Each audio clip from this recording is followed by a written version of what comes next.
చాలా ఎత్తుగడతాడు. అంతకుముందు రోజే China special envoy has met Maduro కదండి. Why China could not able to gauge. China intelligence చేస్తారని అందరికి తెలుసు. It's all intelligence based. ఆయన ఇప్పుడు మన యాసిర్ అరాఫాత్ ఉండే ఒక టైంలో మీకు గుర్తుంటుంది, Palestinian terrorist organisation liberation PLA. ప్యాలెస్టైన్లో ఉన్న ఆయన ఒక్కరోజు కూడా యాసిర్ అరాఫాత్ ఒక ప్లేస్లో పండుకోడు. రాత్రిపూట 5 ప్లేస్లో చేంజ్ చేసుకుంటాడు. ఆయనకు అంత భయం ఉండే ఇజ్రాయెల్ ఎప్పుడు కొడతారో తెలియదు, తను మార్చుకుంటాడు. ఈరోజు గంట సేపు ఇక్కడ ఉంటే నిద్రపోతే ఇంకో 3 గంటలు ఇంకో ప్లేస్లో నిద్రపోతాడు. అట్లా ఇది కూడా అంతే సంగతి. ఆ రోజు అక్కడ ఉన్నాడు, స్పెసిఫిక్గా ఉన్నాడు, పట్టుకోవచ్చు అని తెలిసి వాళ్ళు చేసిన రేడ్లో వాళ్ళు దొరికారు. వాళ్ళు అది US ఇంటెలిజెన్స్ వీళ్ళ బాడీగార్డ్ని కొనుక్కున్నారు, అందరినీ డబ్బులు పెట్టేసి కొనుక్కున్నారు. వాళ్ళు బాడీగార్డ్ ఒక్క తుపాకి కూడా బయటికి తీయలేదు. వాళ్ళు వెళ్ళి మీరు పట్టుకోండి అని చెప్పేశారు, అయిపోయింది కథ. ఇప్పుడు జరిగింది ఏంటంటే వాసుదేవన్ గారు, ఈ $1 రేస్లో US కావాలని చెప్పి చేసిన స్ట్రాటజీ ఇది. మీరు అడగొచ్చు ఇప్పుడు US ఎట్లా నడిపిస్తారు. ఓకే, ఎట్లా నడిపిస్తారంటే ఒక దేశంని ఒక వాళ్ళ చెంచాలను పెట్టుకుంటే, ఇప్పుడు ఒకన్న లేడీ ఉంది అక్కడ, వాళ్ళ వైస్ ప్రెసిడెంట్, ఆమె గొడవ చేస్తుంది. ఇప్పుడు నేను అది చేస్తా, నేను ఇది చేస్తా, ఆర్మీ అదని. ఏం చేయలేరు. ఆల్రెడీ ట్రంప్ ధమ్కి ఇచ్చాడు, మీరు ఎక్కువ చేస్తే మీ వానికన్నా దారుణ పరిస్థితి మీద అయిపోతుంది. ఐ థింక్ జెల్సీ రోడ్రిగ్స్ ఈ side I finish you off వడూరు అట్లీస్ట్ మేము పట్టుకొచ్చాము, మా ప్రెసిడెంట్ మాకు పంపించండి, అదేదో వాళ్ళు పంపిస్తారు ట్రంప్ అట్లా. సో ఇదంతా మాట్లాడడంలో ఉంటుంది, అంతా షో ఆఫ్. మ్యాక్సిమం మన నోబెల్ ప్రైజ్ వచ్చిన మహిళను చూడండి, ఒక ఆమెను అప్పగించి ఆమెను ప్రెసిడెంట్ చేసేస్తారు చంచాగా US. కానీ USకి ఒక రికార్డు ఉంది వాసుదేవన్ గారు, వారు ఏ దేశంకి వెళ్ళినా కానీ దాన్ని పరిపాలించలేరు, వాళ్ళు మెస్అప్ చేసిస్తారు. మీరు అన్నీ ఫిటైల్ అటెంప్ట్సే. అంతే. మీరు ఇరాక్ తీసుకోండి, మొదలుపెట్టింది ఎవరు? అప్పుడున్న టోనీ బ్లేయర్ కానీ దానికన్నా ముందున్న వాళ్ళు అందరూ కలిసి వెపన్స్ ఆఫ్ మాస్ డిస్ట్రక్షన్ ఉంది సద్దాం హుసేన్ దగ్గర, అంటే పెద్ద పెద్ద ఆయుధాలు ఉన్నాయి, దాంతో మొత్తం లోకమంతా ఫినిష్ చేసేస్తాడు సద్దాం హుసేన్ అని చెప్పి వీళ్ళు దాడి చేశారు ఆయన మీద. వీళ్ళందరూ NATO అండ్ ప్లస్ మిగతా చిన్న చిన్న కంట్రీస్ కూడా కలిసి, మన గల్ఫ్లో ఉన్న సౌదీ అరేబియా కూడా పార్టిసిపేట్ చేశా అంటున్నారు. ఏం జరిగింది తర్వాత? సద్దాం హుసేన్ పట్టుకున్నారు, వెపన్స్ ఆఫ్ మాస్ డిస్ట్రక్షన్ దొరకలేదు, ఆయన చంపేశారు, అయిపోయిందా? ఇప్పుడు ఆ కంట్రీ ఎక్కడ ఉందండి? మొత్తం అక్కడ హాఫ్ ఇరాక్ ISIS దగ్గర ఉంది. ఇటు సిరియా తీసుకోండి, అదే స్టోరీ అక్కడ కూడా. అక్కడ వీళ్ళు టర్కీని ఎంకరేజ్ చేశారు US, మీరు వెళ్ళి ఆయుధాలు ఇవ్వండి, అదే హఫీజుల్ సయద్ వాళ్ళ ఫ్యామిలీ ఉంది కదా అసద్, వాళ్ళని పట్టుపడేస్తాం మనం అని చెప్పేసి. ఏం జరిగింది దాని తర్వాత? మొత్తం అక్కడ కూడా పోయింది కదా కంప్లీట్గా. అక్కడ ఇప్పుడు 3 గ్రూపులు ఆపరేట్ చేస్తున్నారు. లిబియాకి రండి, లిబియా కూడా అంతే సంగతి. లిబియాలో కర్నల్ గద్దాఫీని దింపారు, సరే these are all blood thirsty dictators, దాంట్లో డౌట్ లేదు. కానీ దాని తర్వాత ఏం జరిగింది? ఆ కంట్రీ ఇప్పుడు ఎంత మెసప్లో అయిపోయారు వాళ్ళు. ఇది యుఎస్కి అడ్మినిస్ట్రేటింగ్ కెపాసిటీ లేదు. ఒక దేశాన్ని మీరు పరిపాలించి వాళ్ళు కరెక్ట్గా హ్యాండ్ ఓవర్ చేయడం కెపాసిటీ వాళ్ళ దగ్గర లేదు, వాళ్ళకి ఎక్స్పీరియన్స్ కూడా లేదు. అది అన్ని ప్రాక్సీ వార్సే వాళ్ళు చేస్తారు. ప్రాక్సీ కన్నా ఎక్కువ అరగెన్స్. నాకు తెలుసు which democracy is best for US democracy is best, British democracy కాదు, ఇండియన్ డెమోక్రసీ, మా డెమోక్రసీ బెస్ట్, మా మోడల్ వాడుకోండి. ఇది వాళ్ళ లాజిక్. ఎందుకు తీసుకుంటారు చెప్పండి వాసుదేవన్ గారు? ఎవరు తీసుకోరు ఇట్లాంటి పరిస్థితుల్లో. ఇప్పుడున్న జియోపాలిటిక్స్, లోకంలో ఉన్న జియోపాలిటిక్స్, మొన్న మాట్లాడాం మన యమన్ గురించి. యమన్లో సౌదీ అరేబియా UAE కొట్టుకున్నారు, ఎక్కడో ఉన్న 2 దేశాలు ఇక్కడ వచ్చి కొట్టుకుంటున్నారు. దాని తర్వాత మనం మాట్లాడిన ఇజ్రాయెల్ గురించి. ఇజ్రాయెల్ సొమాలీల్యాండ్ని రికగ్నైజ్ చేశారు, ఎందుకంటే వాళ్ళు రెడ్ సీ యాక్సెస్ కావాలండే, ఆఫ్రికా మొత్తం వాళ్ళ చేతి కింద వచ్చేస్తుందని చెప్పేసి. చూడండి ఎట్లా మారిపోతున్నారు లోకం. ఇక్కడేమో ఈయన ట్రంప్కి వీళ్ళు పడదు. ఇప్పుడు గ్రీన్లాండ్ అన్నారు ఆయన, గుర్తుంటుంది మీకు? అవును, నేను గ్రీన్లాండ్ గుంచుకుంటామన్నారు. రేపు చేసుకుంటే ఏం చేసుకుంటారు? గ్రీన్లాండ్ అంటే ఆయనకున్న రీజన్ ఏంటి సార్? ఆర్కిటిక్లో, అది నార్దర్న్ ఆర్కిటిక్లో అది స్ట్రాటజిక్ లొకేషనా వాళ్ళకి? అక్కడ ఏం లేదు. నెహ్రూ గారు చెప్పినట్లు అక్కడ ఒక not even a blade of grass grows there అని చెప్పారు లదాఖ్ గురించి. అదే సంగతి ఇక్కడ కూడా. కానీ స్ట్రాటజిక్గా ఒక size wise it's a huge place. Weather wise you cannot stay there, ఎక్కువ రోజులు ఉండలేరు మీరు, అలాస్కా లాగా అయిపోతుంది అది. కానీ ఆయన అప్పుడప్పుడు ధమ్కి ఇవ్వాలి కదా, అప్పుడే తెలుస్తుంది కదా ఈయన మీరు చెప్పినట్లు పోలీసు, ప్రపంచ పోలీసు ఆయన. అప్పుడప్పుడు చెప్పాలి, ఒక చిన్న ధమ్కి ఇస్తూ ఉండాలి. కానీ ఇదే టర్కీ వెళ్ళి సైప్రస్ పట్టుకున్నప్పుడు, ఇదే టర్కీ వెళ్ళి గ్రీస్ మీద వాళ్ళ మీద దాడి చేసినప్పుడు ఈ ట్రంప్ ఎవరు లేవలేదే, అప్పుడు యూరోపియన్ యూనియన్ లేవలేదే, అందరు నిద్రపోతుండే. అప్పుడు ఇప్పుడు రేపు అదే ప్రాస్పెక్టివ్ సిచ్యువేషన్. రేపు మనం బంగ్లాదేశ్లో వెళ్ళి యూనిస్ని లేపుకుంటాం, అక్కడి నుంచి తీసుకొచ్చి ఇండియాలో పెట్టుకుంటాం. హిందువులు చంపారు మీరు. సార్ ఒక ఇంటర్నేషనల్ మీడియా ప్రాపర్గా రిపోర్ట్ చేసింది ఆ అంశం, ఎవరిది? బంగ్లాదేశ్ అంశం చేయరు, అండర్మైన్ చేసి. అది కాదు సార్ వాసుదేవన్ గారు, వాళ్ళకి Bangladesh is nothing for them. వాళ్ళకి అది కాదు ఇంట్రెస్ట్. మీరు అర్థం చేసుకోండి. మీరు అనుకుంటారు ఇంటర్నేషనల్ మీడియాకి బంగ్లాదేశ్ మీద ఎందుకు? ఎక్కడో ఉన్న బంగ్లాదేశ్, వాళ్ళకి తిండి లేదు, ఏం లేదు. మాకు ఇంకా చాలా ఉంది ఎక్సైటింగ్ న్యూస్. వెనుజువేలా నడుస్తుంది, ఇక్కడ ఇజ్రాయెల్ సొమాలిలాండ్ నడుస్తుంది. మాకు ఇది న్యూస్. బంగ్లాదేశ్ అది అక్కడ 5 మంది చచ్చారో 100 మంది చచ్చారో. నాట్ స్టాలిన్ ఎప్పుడో అన్నారు, not the Tamil Nadu Stalin, the original Stalin. A single death is a tragedy, million death is a statistics. అంటే ఒకరు చనిపోతే ట్రాజడీ అంట, మిలియన్ మంది లక్షలు చనిపోతే అది స్టాటిస్టిక్స్ అయిపోతుందంట. అదే సంగతి ఇక్కడ కూడా. ఇక్కడో ఇప్పుడు యూఎస్లో ఆలోచించాం, ఒక్క యూఎస్ సిటిజన్ మీద దాడి చేసి ఆ రోజు జరిగిన రేడ్లో ఒక్క యూఎస్ సోల్జర్ చనిపోయారని, చనిపోతే ఫ్లైట్స్ వేసుకుని వచ్చేసారు కదండి, పెద్ద న్యూస్ అయిపోతుండే. కానీ జరగలేదు. అండ్ వాడి బాడీ పోస్ట్ మార్టం కూడా అక్కడ జరగనియరు, తీసుకెళ్ళిపోతారు. So this is what it is. The US ఎక్కడన్నా ఇక్కడ వియట్నాం నుంచి స్టార్ట్ చేశారు వీళ్ళు కూడా సొమాలియాకి వెళ్ళారు ఒకసారి. బ్లాక్ హాక్ డౌన్ అని చెప్పి ఒక మూవీ కూడా ఉంది దాంట్లో. సొమాలియా కూడా మెసప్ చేశారు కంప్లీట్గా. మీరు ఎక్కడ వెళ్తారో అక్కడ ఆఫ్ఘనిస్తాన్ చూడండి, మొత్తం ఎక్విప్మెంట్ పడేసి పారిపోయారు అక్కడి నుంచి, రాత్రికి రాత్రి పారిపోయారు. ఇది ప్రపంచ పోలీసు, మేము ఇంత పెద్ద ఆర్మీ, చిన్న తాలిబాన్ యూనిట్ని ట్యాకిల్ చేయకుండా రాత్రికి రాత్రి వాళ్ళ ప్లేన్స్ హెలికాప్టర్స్ అన్నీ పడేసి పారిపోయారు అక్కడి నుంచి. ఆ సంగతి వీళ్ళది. ఇక్కడ ఏంటంటే ఈయన ఏం చేసుకుంటాడు, వెనుజువేలా ఏం చేయలేడు, వాళ్ళ ఆర్మీ సస్పెక్ట్. వీళ్ళు అక్కడని సౌత్ అమెరికా ఏరియాలో ఆర్మీలు లాయల్టీ ఎవరితో ఉంటుంది, ఎవరు ఉంటారు పవర్లో వాళ్ళతో లాయల్టీ ఉంటారు. పాకిస్తాన్ లాగానే, పాకిస్తాన్లో ఉల్టా, ఆర్మీ ఎవరు డిసైడ్ చేస్తారో వాళ్ళు ప్రధానమంత్రి అవుతారు. ఎలక్షన్ గెలిచిన ఇమ్రాన్ ఖాన్ జైల్లో ఉన్నాడు, ఎలక్షన్ ఓడిపోయిన షబాజ్ షరీఫ్ ప్రధానమంత్రి అయ్యాడు. ఇది జరుగుతుంది పాకిస్తాన్ డెమోక్రసీ, అట్లా ఉంటుంది. బంగ్లాదేశ్ కూడా అదే జరగచ్చు. అది ఆటోమేటిక్లీ అక్కడ అంతే కదా. అక్కడ అఫ్కోర్స్ వాళ్ళ ఆర్మీ అంత యాక్టివ్ కాదు, కానీ అక్కడ ఉంటే వాళ్ళు ఇప్పుడు దాకా టేక్ ఓవర్ చేసుకుంటుండే, కూ జరుగుతుండే అక్కడ కూడా. యూనిస్ పంపించేస్తున్న యూనిస్ని బయటికి వాళ్ళు. కానీ ఇప్పుడు వెనుజువేలా గురించి మాట్లాడుతున్నాడు స్పెసిఫిక్గా. యుఎస్ ఎందుకు చేస్తుంది? ఒకటి, we discussed drug, correct. Next oil. Third, world currency. డాలర్ని డామినెంట్గా ఉంచుకోవడం అనేది యుఎస్ స్ట్రాటజీ. డాలర్ ఏ పరిస్థితులు కిందకి పడకూడదు, దాని ప్రామినెన్స్ ఉండాల్సిందే. మన రూపీ వీక్ అవుతుంది డాలర్తోని, కానీ మిగతా కరెన్సీని చూస్తే మన రూపీ చాలా బాగా పర్ఫామ్ చేసింది. అంత పడలేదు మిగతా వాళ్ళు పడ్డట్టు, యూరోప్లో పడినట్లు. మీరు చూడండి ఇప్పుడు ఇరాన్లో ఎంత గొడవ ఎందుకు నడుస్తుంది. మన రూపాయి ఇస్తే ఒక 10,000 ఇస్తారేమో అక్కడ. 10,000 అది కూడా లేదు. అంత దారుణమైన స్థితికి వచ్చేసారు వాళ్ళు.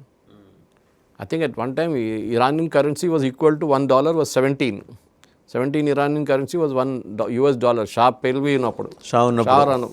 ఇప్పుడు ఎంత 1.5 million ఎంత ఉందంట. అంటే మొత్తం ఒక లారీ తీసుకెళ్ళాలి ఒక బ్రెడ్ కావాలంటే మీరు. ఆ పరిస్థితికి వచ్చేసారు ఇరాన్ అప్పుడు.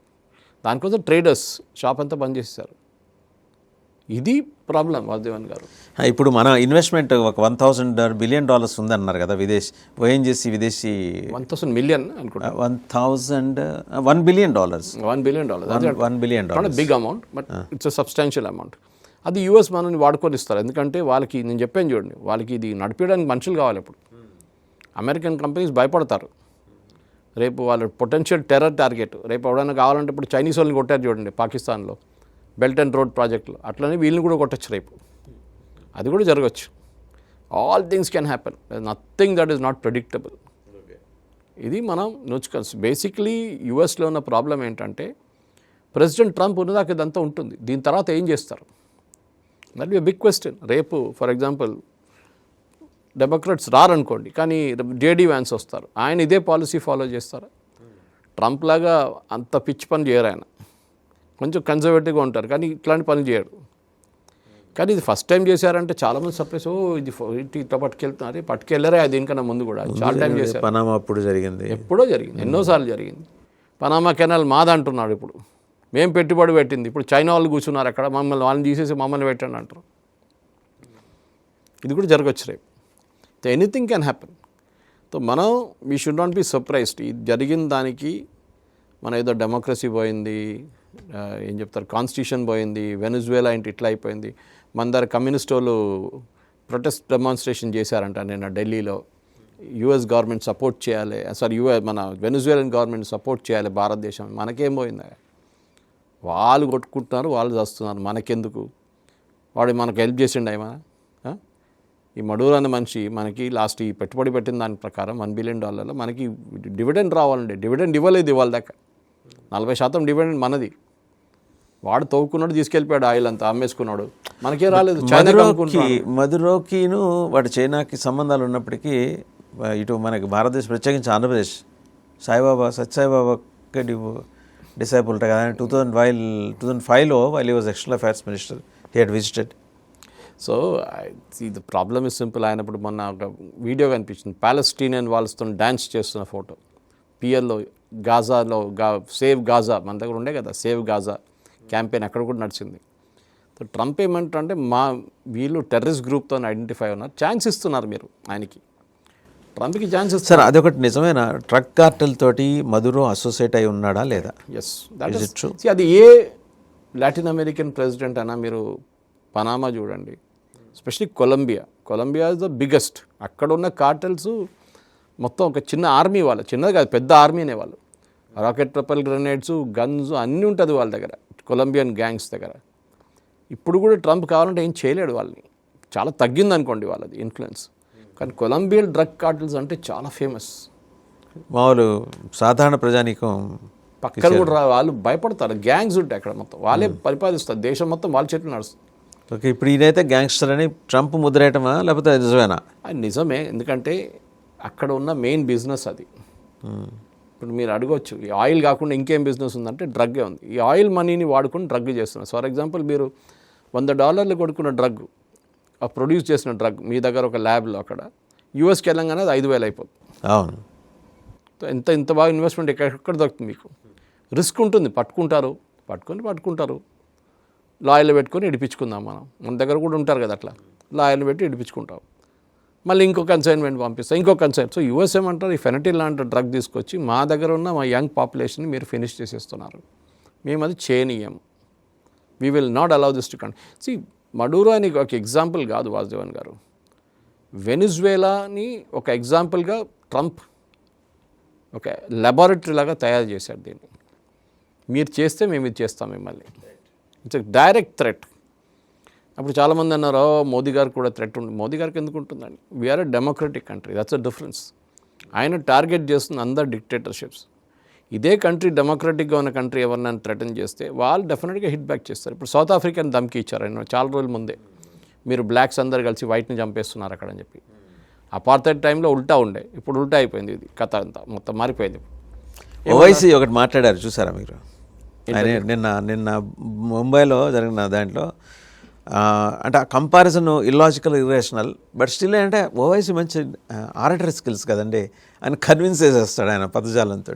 ఏమంటాడు, మీరు మధురోని డొనాల్డ్ ట్రంప్ ఎలా పీక్కొని వచ్చాడో మీరు కూడా 26/11 అటాకర్స్ని పాకిస్తాన్ నుంచి పట్టుకొని రండి అంటాడు. But there is a logic. Trump చేసింది వేరు, మనం చేయాలనుకున్నది వేరు. ఎందుకంటే మన దాడి ఉగ్రవాదుల మీదే కానీ దేశం మీద కాదు కదా. వాడు దేశం మీద చేశాడు. కరెక్ట్. దేశం మీద అంటే కూడా నేను ఎవరిని ముట్టలేదు అంటాడు. ఓన్లీ ఆ ప్రెసిడెంట్ ఒకనే పెరుకొని వచ్చానంటాడు. అంతే, వాళ్ళ ఫ్యామిలీని తీసుకొచ్చా అంతే. మిగతా ఎవరిని తీసుకురాలేదు. మేము ప్రజలకి ఏం హామీ కాలేదు, మేము ఎవరి మీద బాంబులు వేయలేదు అంటాడు. వేసాడులో వేసి కొంతమంది చనిపోయారు. అప్పుడు కూడా ఇది నార్మల్ లాజిక్ అది ఉంటుంది. ఇరాక్లో చేసినట్టు చేయలేదు, క్రూస్ మిసైల్స్ కొట్టడం, అది చేయడం, ఇది చేయడం. లిబియా మీద చేసినట్టు దాడి మేము చేయలేదు. చూడండి, వీళ్ళ ఇంటెలిజెన్స్ ఎక్కడ ఫెయిల్ అయింది సార్? నేనది చైనా ఇంటెలిజెన్స్ కాపాడుతూ వచ్చింది కదా మధురోని. China intelligence one day before కూడా చైనా స్పెషల్ ఎన్వై వెళ్ళి కలిసాడు ఆయన మధురోని. ఈ ప్రాబ్లమ్ ఈజ్ మొత్తం మీరు ఆయన్ని సరౌండ్ చేసుకున్నారు కంప్లీట్గా. యుఎస్ దగ్గర ఉన్న power, that is where you need to learn. మనం కూడా నేర్చుకోవాలి. పవర్ అనేది చూపించాడు Trump. Right are wrong is a different thing. నా దగ్గర ఈ పవర్ ఉంది, నేవల్ పవర్ ఉంది, నా దగ్గర ఎయిర్ ఫోర్స్ పవర్ ఉంది, నేను చేసి చూపిస్తాను మీకు. మనం కూడా సింధూర్ టైంలో అదే చేసాం. పాకిస్తాన్ ఎట్లా కొట్టామంటే వాడు 10 జన్మలు మర్చిపోడు మనం చేసింది. దాని తర్వాత చుప్చాప్ అయిపోయాడు అంతే. ఇమ్మీడియట్గా సీజ్-ఫైర్ అగ్రీ చేశాడు. వాళ్ళ దగ్గర నుంచి వచ్చింది ప్రపోజల్ మనకి. ఇది కదా. So we have to hit.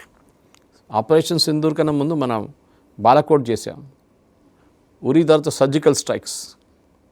ఎందుకంటే ఒకసారి చేసినప్పుడు భయం ఉంటుంది వాళ్ళకి, next time they will think 10 times. ఇప్పుడు అక్కడ కూర్చున్న ప్రతి డిక్టేటర్ లాటిన్ అమెరికాలో ఎస్పెషలీ వీళ్ళందరూ భయపడుతుంటారు. బ్రెజిల్ కానివ్వండి, కొలంబియా కానివ్వండి, అర్జెంటీనా అయితే ఫ్రెండ్ అయిపోయాడు మొత్తం, నో ప్రాబ్లం. సో అట్లాంటి చాలా కంట్రీస్ ఉన్నారు. ఇప్పుడు మీరు అడగవచ్చు అట్లాంటి మళ్ళీ సౌదీ అరేబియా మీద ఎందుకు చేయట్లేదు యూఎస్ అని, అక్కడ కూడా డిక్టేటర్షిప్ కదా. ఫ్రెండ్లీ డిక్టేటర్స్ ఉంటారు, వాళ్ళ not for friendly dictators. Iran is another case. Iran మీద వాళ్ళకి ఎప్పుడు నీకు ఎప్పుడు కాదు చాలా సంవత్సరాల నుంచి ఉన్నాయి, న్యూక్లియర్ వెపన్స్ తయారు చేస్తున్నా అంటున్నారు. బాంబింగ్ చేశారు B-2తో బాంబింగ్ చేశారు కొన్ని నెలల ముందు. ఇజ్రాయెల్ దాడి చేశారు, దాని తర్వాత అమెరికా దాడి చేశారు ఇరాన్ మీద. యెమెనీస్ మీద ఇక్కడ మన హూతీల మీద దాడి చేశారు. ఎక్కడెక్కడ వాళ్ళు డిఫైన్ చేస్తారో ఇది మా ఎనిమీ అంటే వాళ్ళు కొడతారు. ఇప్పుడు యాక్చువల్ కొట్టాలంటే ఖతార్ని కొట్టాలి. ఖతార్లో వాళ్ళ బేస్ ఉంది కదండి, ఖతార్లోనే వాళ్ళు కూర్చున్నారు వీళ్ళందరూ. ఖతార్లోనే వాళ్ళ పెద్ద ఎయిర్ బేస్ ఉంది. హమాస్, హెజ్బుల్లా, ముస్లిం బ్రదర్హుడ్, హూతీస్ అందరు అక్కడే కూర్చున్నారు. వాళ్ళ లీడర్షిప్ మొత్తం అక్కడ ఉంది. మంచి ప్యాలెస్లో ఉంటారు, ల్యాంబోర్గిని నడిపిస్తున్నారు అంతా. వాళ్ళ సపోర్టర్స్ ఏమో కుక్క తాగుతున్నారు అక్కడ గాజాలో. ఇది వాళ్ళది. సో అప్పుడు చాలామంది అడిగారు, అంటే ఇప్పుడు ఖతారీ డిక్టేటర్షిప్ కదా, మళ్ళీ మీరు ఎందుకు వాళ్ళు కొట్టట్లేదంటే మా బేస్ ఎక్కడ ఉంది, మాకు బేస్ ఇచ్చేసాడు ప్రెసిడెంట్ ట్రంప్కి, ఒక మొత్తం ప్లేన్ ఇచ్చేసాడు కొత్తది, బోయింగ్ ఎయిర్క్రాఫ్ట్ ఇచ్చేసాడు. ఇజ్రాయెల్ కూడా ఖతార్లో వాళ్ళ బేస్ దాకా వెళ్ళి కొట్టిన బేస్ను కొట్టలేదు వాళ్ళు. వాళ్ళకి తెలుసు, యూఎస్కి తెలుసు వీళ్ళు వస్తున్నారని చెప్పేసి. అది కాదు, యూఎస్కి అట్లాంటి చాలా బేసెస్ ఉన్నాయి వాద్యవన్ గారు, మీకు తెలిసిందే. డిగో గార్సియాలో వాళ్ళ సొంత బేస్ ఉంది వాళ్ళకి యూకేతో. అది కాకుండా ప్రతి దేశంలో ఇంక్లూడింగ్ సౌదీ అరేబియా మేజర్గా ఒక 10-20 చెప్పుకోవచ్చు మనం. దాంట్లో సౌదీ అరేబియాలో ఉంది ఒకటి. But we never allowed them to have their base కదండి.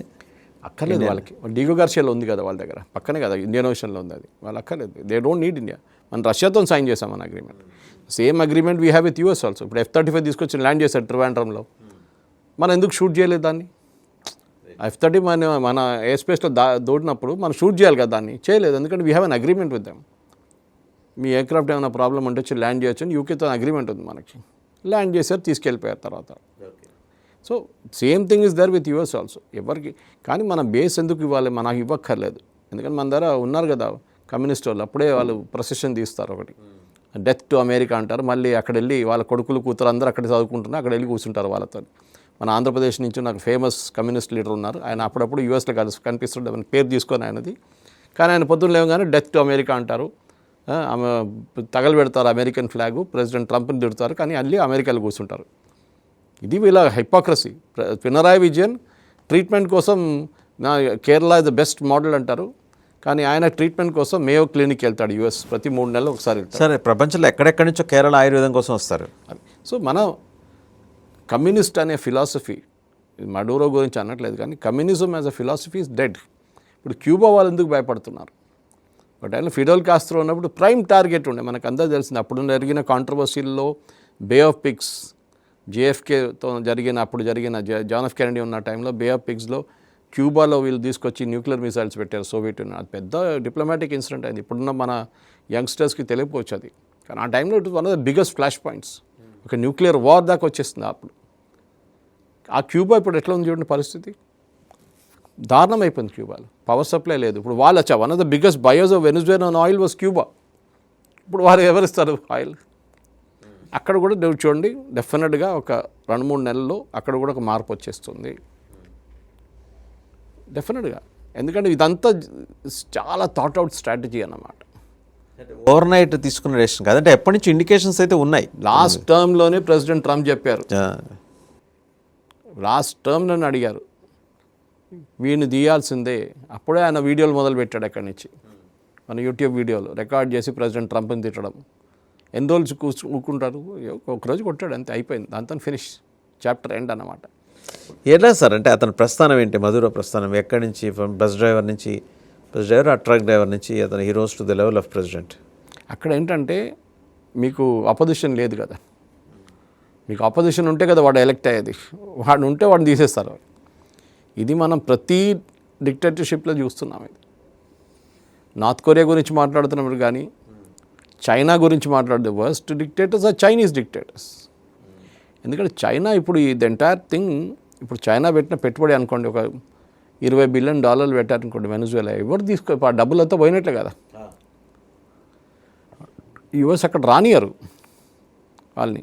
మీరు పెట్టిన డబ్బు అంతే సంగతి, okay very good no problem carry on అంటారు వాళ్ళు, గుడ్ బై అని చెప్పి పంపించేస్తారు వాళ్ళు. సో నెక్స్ట్ చైనా ఎక్కడి నుంచి తీసుకుంటారు ఆయిల్? రష్యా దగ్గర నుంచి తీసుకుంటున్నారు. మళ్ళీ సౌదీ అరేబియా దగ్గర నుంచి $70 $80 పెట్టి కొనాల్సి వస్తుంది. ఇక్కడేమో వాడు ఎంతకు ఇచ్చినా మనకు తెలియదు, ఫ్రీగా కూడా వచ్చి ఉంటాడు ప్రొడక్షన్ కాస్ట్తో సహా అంతే. వీళ్ళంటే సి వాసుదేవన్ గారు, ఇది ఒక ఎవాల్వింగ్ సిచ్యువేషన్ ఇది.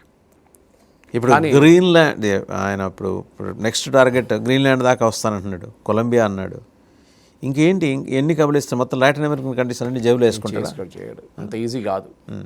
మనం కూర్చొని డ్రాయింగ్ రూమ్ డిస్కషన్ చేసేలాగా కాదు ఇది. ప్రతి మూవ్ బట్ పోస్డ్ థ్రెట్ కదండి, పంపించారు ఉంది. ఇప్పుడు గ్రీన్లాండ్ అంటే ఈజీ కాదు, ఎందుకంటే ఇట్స్ అఫెక్ట్స్ ద యూరోపియన్స్ చాలా మటుకు. నెదర్లాండ్స్ కానీ మిగతా కంట్రీ ఎఫెక్ట్ అవుతుంది దాంతో. ఆల్రెడీ ఇప్పుడు యూరోప్లో చాలా మటుకు అక్కడున్న పార్లమెంటేరియన్ వాళ్ళు ప్రశ్నిస్తున్నారు అక్కడున్న గవర్నమెంట్, మీరు ఎందుకు మాట్లాడలేదు దీని గురించి. కియర్ స్టార్మర్ అంటున్నా we don't agree with this అంటున్నా, అంటే అర్థం కావట్లేదు. మీ డోంట్ అగ్రీ అంటే ఏంటి? మీరు చెప్పండి ప్రెసిడెంట్ ట్రంప్ చేసిన తప్పు, ఈ did a very wrong thing, ఈ షుడ్ రిలీజ్ మెటర్ అని చెప్పండి. చెప్పలేరు, వాళ్ళు భయపడతారు. నేటో కంట్రీస్ కదా. సో అక్కడ కొంతమంది ఉంటారు. నాటో కంట్రీస్ కూడా ఒక భయం పెట్టాడు కదా ట్రంప్. అంటే వాళ్ళ మీద చేయడు కానీ రేపొద్దున ఏమైనా తేడా పాడొస్తే మనల్ని కూడా ఇలాగ వేసేస్తాడు. వేయడం కాదు, వాళ్ళు ఇట్లాంటి పని చేస్తే వాళ్ళ లోకల్ ఓటింగ్ ఆడియన్స్ ప్రాబ్లం వచ్చేస్తుంది. ఇప్పుడు కియర్ స్టార్మర్ మీద చాలామంది లోకల్స్ అక్కడ ఉన్న లేబర్ పార్టీ వాళ్ళు మిగతా వాళ్ళు ఆయన ఎంటపడ్డారు. ఆయన okay what are you doing అని అడుగుతున్నారు. ఇప్పుడు కన్సర్వేటివ్స్ అడుగుతున్నారు వాట్ ఆర్ యూ డూయింగ్ అని. సో డెఫినెట్గా ఇప్పుడు మ్యాక్రాన్ ఉండొచ్చు, లేకుంటే బెలోనీ ఉండొచ్చు, ఎవరైనా ఉండొచ్చు, వీళ్ళందరూ ప్రెషర్లో ఉన్నారు. ఎందుకంటే వాళ్ళ లోకల్ ఓటర్స్ అడుగుతున్నారు ఏంటి ఈయన చేసిన ప్రపంచ పోలీస్ ఇట్లా పనిచేస్తున్నాడు ఇట్లా అని. అదొక టెన్షన్ అయిపోతుంది వాళ్ళ లోకల్ ఆడియన్స్కి. ఇక్కడ మోదీ గారిని ఎవరు అడగట్లేదు, మోదీ గారిని కూడా కమ్యూనిస్ట్ వాళ్ళు అడుగుతున్నారు మీరు ఎందుకు ప్రస్తావన అయ్యలేదు. ఇంకా ఇండియా ఒక ల్యాండ్ ఇస్తారు ఏంటి, ఇది not the right thing to do, we should have democracy, we should have rule of law అని చెప్పి ఏదో ఒక స్టేట్మెంట్ ఇష్యూ చేస్తారు, వేగ్గా స్టేట్మెంట్ ఇష్యూ చేస్తారు అంతే. దాని తర్వాత నెక్స్ట్ స్టేట్మెంట్ వచ్చింది, అక్కడ భారతదేశంలో అక్కడ ఉన్న వాళ్ళు ఎవరైనా ఉంటే మా హెల్ప్ లైన్ ఇది, మా ఎంబసీ ఇది, కానీ ఇక్కడి నుంచి ఎవరు వెళ్ళకండి, ఇప్పుడు అక్కడ పెద్ద ప్రాబ్లం నడుస్తుంది, కథం అయిపోయి ఫినిష్. మనకు కావాల్సింది అంటే మనం పెట్టిన పెట్టుబడి, either you return it to us or మమ్మల్ని అక్కడ వెళ్ళి తవ్వడానికి మా పర్మిషన్ ఇవ్వండి, మేము we will continue our work there అని. అది ఇప్పుడు బహుశా యూఎస్ అంగీకరిస్తారు. ఇతని ట్రయల్ ఎలా నడుస్తుంది సార్ ఇప్పుడు ఫైనల్గా? It's all proof. అమెరికాలో జ్యుడిషియల్ సిస్టమ్ అనేది పొలిటికల్, మనలాగా కొలీజియం సిస్టమ్ ఏం లేదు అక్కడ, పొలిటికల్ సిస్టమ్ అక్కడ. పొలిటికల్ సిస్టంలో ఏం నడుస్తుందంటే మీ జడ్జుల దగ్గర తీసుకెళ్తారు, మీరు అపాయింట్ చేసిన జడ్జుల దగ్గర తీసుకెళ్తారు, అండ్ డెఫినెట్గా that will be the position which it is. ఆ జడ్జెస్ దగ్గర తీసుకెళ్ళి వాళ్ళ ముందు ప్రజెంట్ చేస్తే వాళ్ళు అంటారు ఓకే అని.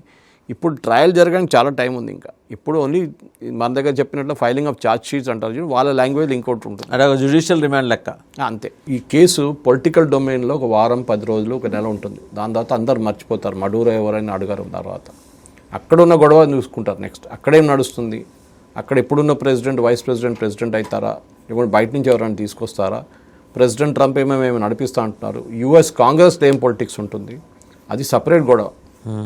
ఇప్పుడు యూఎస్ కాంగ్రెస్ అథరైజేషన్ కావాల్సి వస్తుంది దీనికి. ఏ బాంబింగ్ ఏ కంట్రీలో చేయాలన్నా యూఎస్ కాంగ్రెస్ అంటే వాళ్ళ పార్లమెంట్ అప్రూవ్ చేయాలి. అది చేయలేదు ఇక్కడ ఈ కేసులో. అది పాత ఒక చట్టం ఉంది, 1860లో కూడా పాస్ చేసిన ఒక చట్టం ఉంది యూఎస్లో, ఇది చేయొచ్చు అని చెప్పేసి. ఆ చట్టం తీసుకొని ఆయన దాంట్లో కూడా ఆయన పేరు పెట్టుకున్నాడు. ఇప్పుడు ట్రంప్ డాన్ రునో ట్రంప్ అని చెప్పి పెట్టుకున్నాడు చట్టం. ఆ చట్టం ప్రకారం చేయాలనుకుంటే ఏమైనా చేయొచ్చు.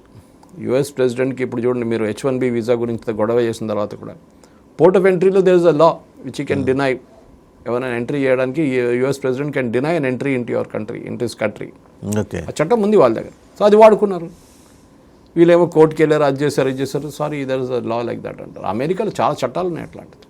ఇప్పుడు ఆయన ఏమంటారు, మా దేశం మీద దాడి చేశాడు, మా దేశంలో డ్రగ్స్ సప్లై చేస్తున్నాడు, మా దేశంలో ఉన్న ఆయుధాలు తీసుకొస్తున్నాడు, క్రిమినల్స్ అంతా తీసుకొచ్చి ఇక్కడ ఇడిసేస్తున్నాడు, చలో వాళ్ళ మీద కేసు అంతే.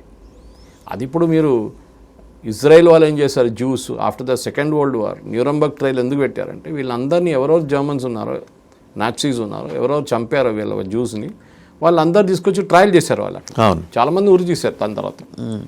So that Israel has learn the lessons.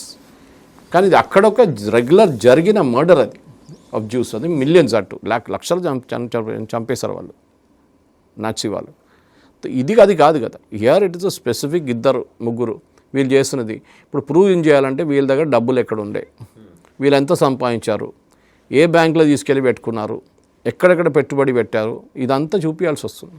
ఒట్టిగా వీళ్ళు డ్రగ్ చేశారు, డ్రగ్ మనీతో ఎంజాయ్ చేస్తున్నారు, they need to produce prepare charge sheet కదా సార్, అదంతా ఉంటుంది. US law is very serious. Judges may be corrupt అని చెప్పట్లేదు, జడ్జెస్ మే బీ బయాస్డ్ ఉండొచ్చు. ఎందుకంటే వాళ్ళందరూ పొలిటికల్ అపాయింటీస్. ఎవడో అపాయింట్ చేసిన అలా మనకు మళ్ళీ కాదు, మళ్ళీ కొలీజియం ఏం లేదు అక్కడ. ఇంత పెద్ద డెమోక్రసీ అంటారు యూఎస్లో there is nothing like that. All are political appointees. Okay, నాకు ట్రంప్కి ఒక జడ్జి, సో న్యాచురల్లీ ట్రంప్ ఏం చెబితే అదే చెప్తారు. అదే ట్రంప్కి నచ్చిందో అక్కడ వేకెన్సీ ఉంటే ఆయన మనిషిని పెట్టేస్తాడు. వాళ్ళ ఫ్రెండ్ ఉండొచ్చు, వాళ్ళ కొడుకు ఫ్రెండ్ ఉండొచ్చు, ఎవరైనా ఉండొచ్చు, అని పెట్టేస్తారు అక్కడ. ఎవ్వరు క్వశ్చన్ చేయలేరు. మన దగ్గర అయితే అక్కడ సుప్రీంకోర్టు వచ్చి లో అంటారు, ఇక్కడ కొలీజియం కొట్టుపడేశారు వీళ్ళు. సో అక్కడ అదేం లేదు. America has no such con. So వాళ్ళ 1 week 10 days ఈ ప్రాసెస్ ఉంటుంది. తర్వాత అతన్ని తీసుకెళ్ళి అతన్ని మర్చిపోతారు అందరు, అంతే. అంటే అక్కడ పడేస్తారు, ఎక్కడో జైల్లో కథ అయిపోతుంది. ఇద్దరిని భార్యాభర్త అక్కడ పడేసి ఉంటుంది. కొన్ని రోజుల తర్వాత చూద్దామంటారు. దాని లోపల గొడవ అంతా ఉంటుంది. యూరోప్లో గొడవ నడుస్తుంది, యునైటెడ్ నేషన్స్లో ఉంటుంది, లాటిన్ అమెరికన్ కంట్రీస్ క్రిటిసైజ్ చేస్తారు. ఆయనకి ఏంటంటే మడూరోని అక్కడ జరిపేశాడు, ఇప్పుడు అక్కడ ఉన్న ఆయిల్ని మేము ఎక్స్ప్లాయిట్ చేసుకోవాలి, అది ఆయన మెయిన్ లుక్అవుట్ అన్నమాట. ఇప్పుడు ఆ ఆయిల్ తీసుకొని ఆయన ఒక షాప్ పెట్టుకొని కూర్చొని ఉంటాడు. ఇప్పుడు అక్కడ నీకు ఆయిల్ కావాలన్నా తీసుకో, నీకు ఆయిల్ కావాలన్నా తీసుకో, అది ఒక షాప్ పెట్టుకుంటాడు అక్కడ ప్రెసిడెంట్ ట్రంప్ ఇప్పుడు వెనజువేలాలో. రైట్ సురేష్ గారు, thank you very much.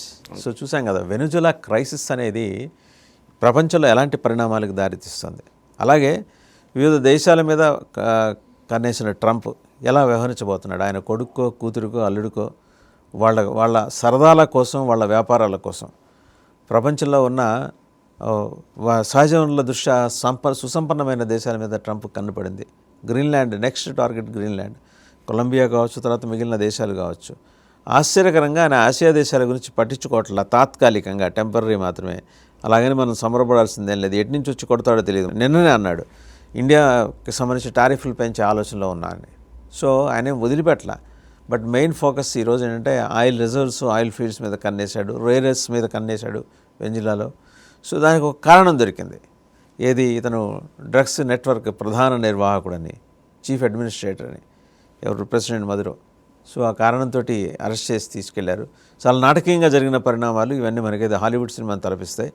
But దాని వెనకాల ఉన్న వాస్తవాలు, అర్ధసత్యాలు, నిజాలు, అబద్ధాలు మొత్తం అవి ఎలా తిరుగుతున్నాయి ప్రపంచంలో సమగ్రంగా విశ్లేషించిన సురేష్ కొచెట్ల గారికి ధన్యవాదాలు సార్.